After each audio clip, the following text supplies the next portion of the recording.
It's Yeah, there were times like that's something you realize. Like when I was younger, we went to we've been to Jamaica, and so you go there and you do all the little like activities out in the ocean where they're like, hey, you want to go snorkeling? You want to go scuba diving? You want to look at sharks or whatever? And I was young enough at the time to be like, okay, this is just like being off the coast of Florida or something, where these are all trained professionals who are going to walk me through this, and everything will be safe. Looking back now. Like, and even then, looking at them, I'm like, these don't quite look like the people that would be on, like, the dock in California or Florida. Like, these just look like a few gentlemen who hopped on a shitty boat and picked us up off the beach. And that's really what it is.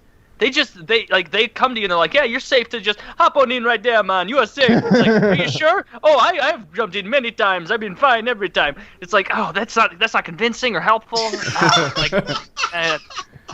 But lack of regulation, cheaper, fun things to do if you're a risk taker. There you go. Yeah. It's funny because let me tell you, I went to Bali once, and this was on my honeymoon many moons ago. I'm not married anymore, but I went to Bali. I'm one of those guys. I can't stay on the reservation. I like to explore cultures. I like to experience real stuff. And I was at Bali. I was staying at the Ritz, kind of expensive place to stay. So I was like, the ex-wife was asleep, and I was saying, you know what? I'm really cool with the concierge. I say, you know what? Let me go to him, see what's up. And so he goes, hey, sir, how you doing? What can I get for you? I go, yeah, I want to go out. I want to go to a local party. And he goes, oh, yeah, well, on the resort we have this. I go, brah, listen to me, all right? I want to see real Bali. I want to see, let me get in with the locals. And he was like, he dropped the axe and he goes, let me tell you, brother. Let me go. I call my friend and he'll come pick you up. Give him $100, go anywhere. Give him $100 American, you go anywhere you want. So I go, let's hook it up. You know, I do the high pants. We're good. You know what I mean? And so he calls this guy. Dude comes up in this little van thing.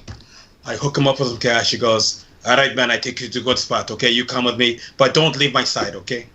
And he takes me down to this party, and I go into this. He goes, okay, I'll be out here waiting for you. I go in. I see a couple Australians party. And I come out and go, dude, what's this touristy crap?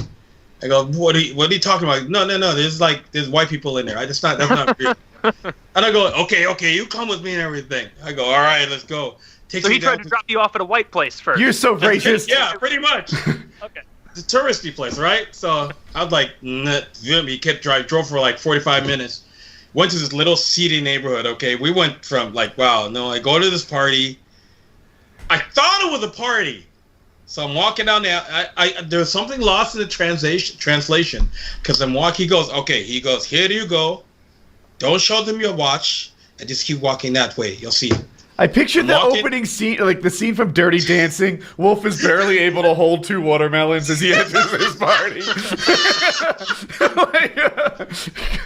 Bro, listen. I get out, and I'm walking down this party, and it's like a wooden fence, and there's women lined up along both sides of the fences. They're leaning on the fence, looking at me, and hey, they're speaking the language, and I was like that, and then cha-cha, $20. Go, no, I'm good. And then I go to knock on the door. The guy opens the slider thing, and straight out of a movie, he goes, well, who sent you? I go, oh, so-and-so from the cab. He opens the door.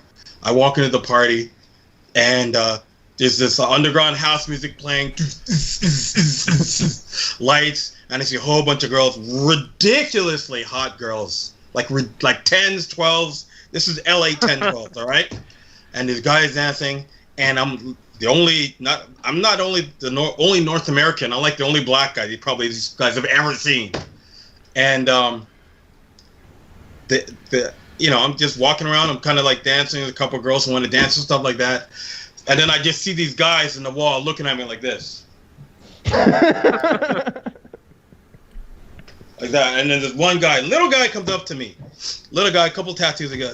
He goes, mister, that's nice watch you have. Nice watch you have. And I was wearing my Omega Seamaster at the time. And I go, thank you. And I had on dog tags, my paintball dog tags. And they're just the fake ones. And then another guy comes up. Hey, you soldier? And I go, yeah, I am a soldier. And he goes, okay, we leave you alone then. like that. At that point, I'm like, okay, it's time to go. And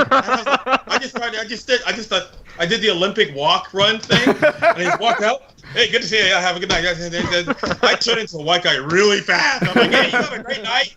It's good seeing you guys. Have a good life. I'm good to go. And I got in the cab and I go, what the hell did you put me into? And he goes, they didn't rob you? I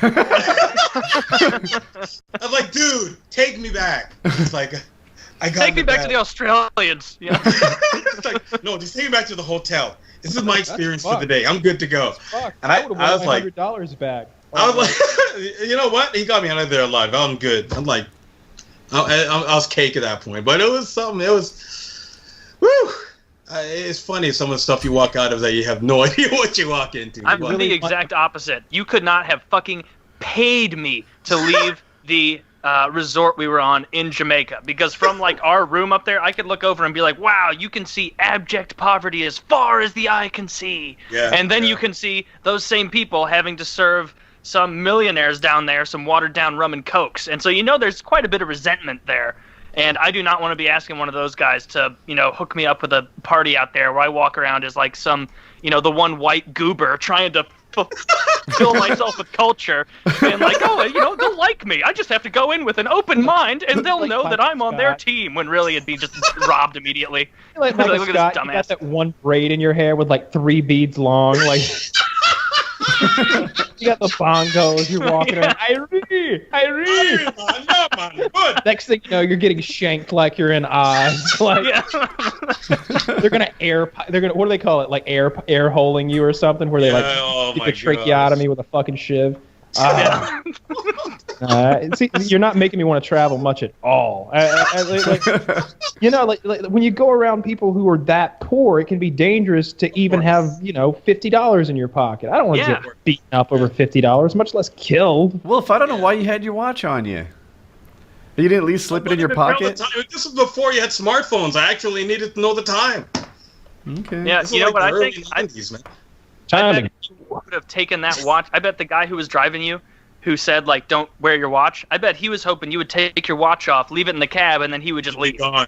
Yeah, it's...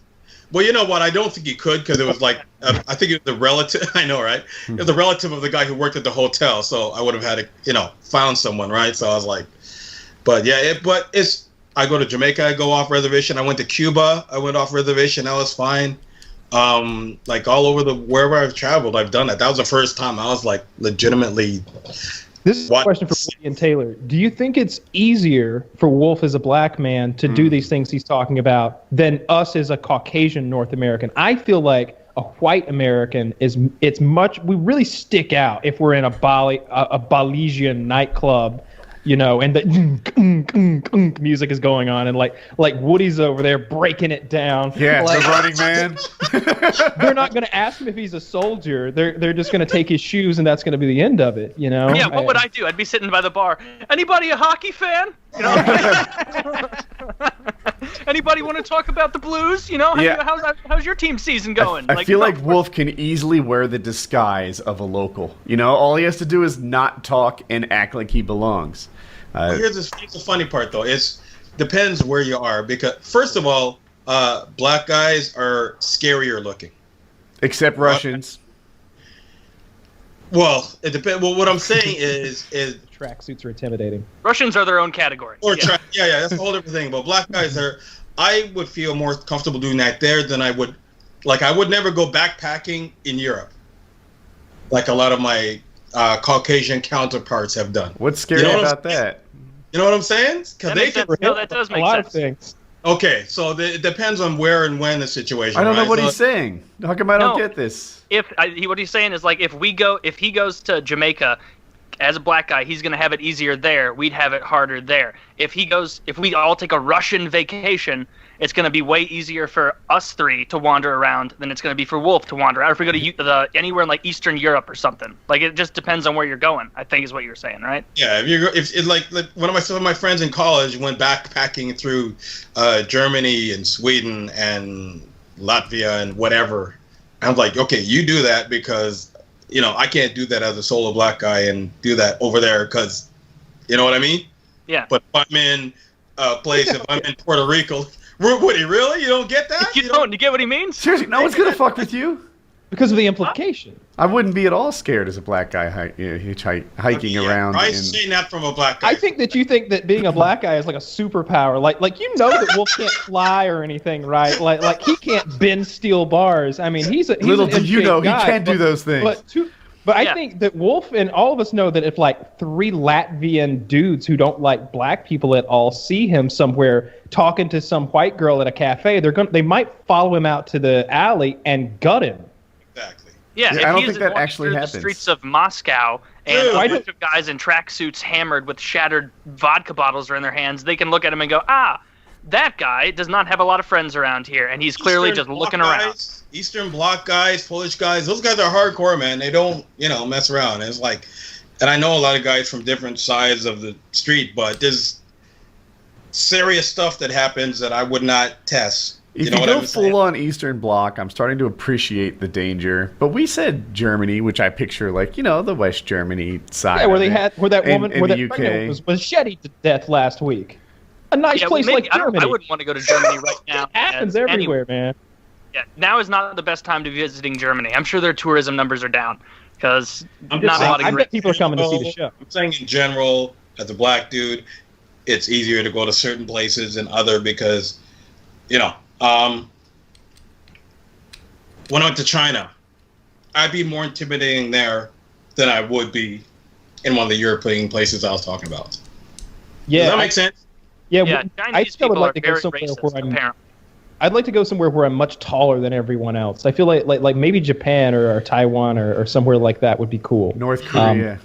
Where do they have the wouldn't wanna lady stick out boys too at? much. Like maybe Thailand? Thailand. Yeah. You get some lady boys, get some stuff like that going on. Maybe I legitimately think it would be funny walking through the crowds and being like a head above everyone else. You see that in like there was that old movie Mr. Baseball, I think, where they trade Tom Selleck to like the Japanese shit baseball team, and he's like wearing his cowboy hat or something, like walking down the street, and he's literally head and shoulders above every other human being in sight. And I don't know. I think that might be fun. It's not like I'm 6'4" or something, but still, I think at 6'1", I'm a lot taller than the average Japanese man, maybe.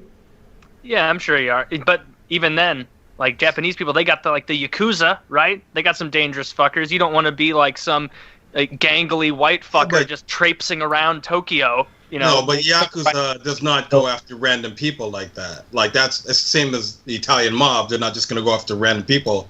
I mean, Russian mob guys are crazy. I've got a Yakuza story.